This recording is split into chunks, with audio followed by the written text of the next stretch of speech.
The Honourable Taylor Martin. Did I try? Just apologise, mate. Come on, Taylor. Make it easy for yourself. Thank you, Mr Deputy President. Last Friday, I joined my colleagues, the Parliamentary Secretary for the Hunter and Central Coast, Scott McDonald, MLC, and the Member for Terrigal, Adam Crouch MP, as well as the Federal Member for Robertson, Lucy Wicks MP, at Gosford Railway Station on the Central Coast to announce that the New South Wales Government had been one of the successful tenderers for funding from the Commonwealth Government as part of its $20 million Faster Rail initiative. This announcement is a game changer that has the potential to reduce the travel time from Newcastle to Sydney by 1 hour. The funding will enable the state government to properly plan possible improvements to existing rail lines to cut commute times. These possible improvements will include reducing track curvature, deviations and alignments, junction rearrangement and better segregation of passenger and freight services.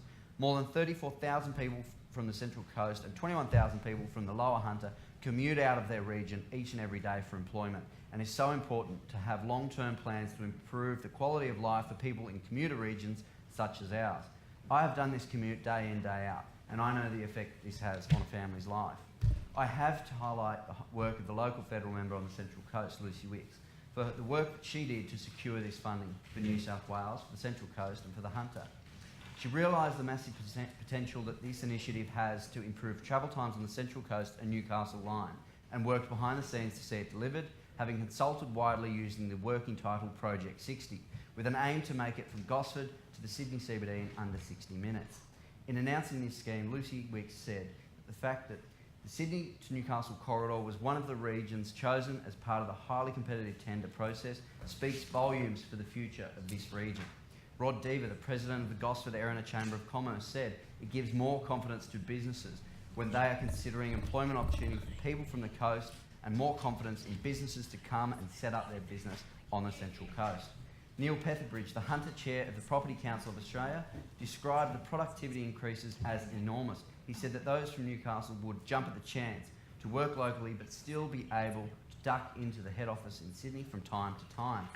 Over the next 20 years, the Hunter is expected to have an extra 130,000 people living in the region, and the Central Coast an extra 75,500 people.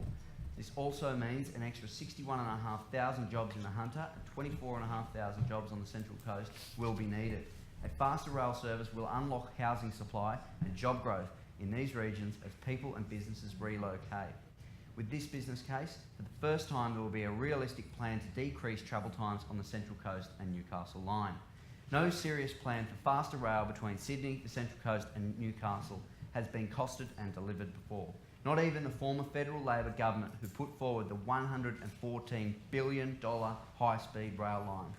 Not even they were serious about reducing journey times. That plan involved just one train station at Ourimbah on the Central Coast. Can you imagine someone from Woy Woy or McMaster's Beach or Moonee Moonee or Waiea having to drive to Ourimbah to catch the train to Sydney? There would also have been only one train station in Newcastle, which would have been of no use to somebody who lives in Waiea or Morisset and commutes into the Newcastle CBD.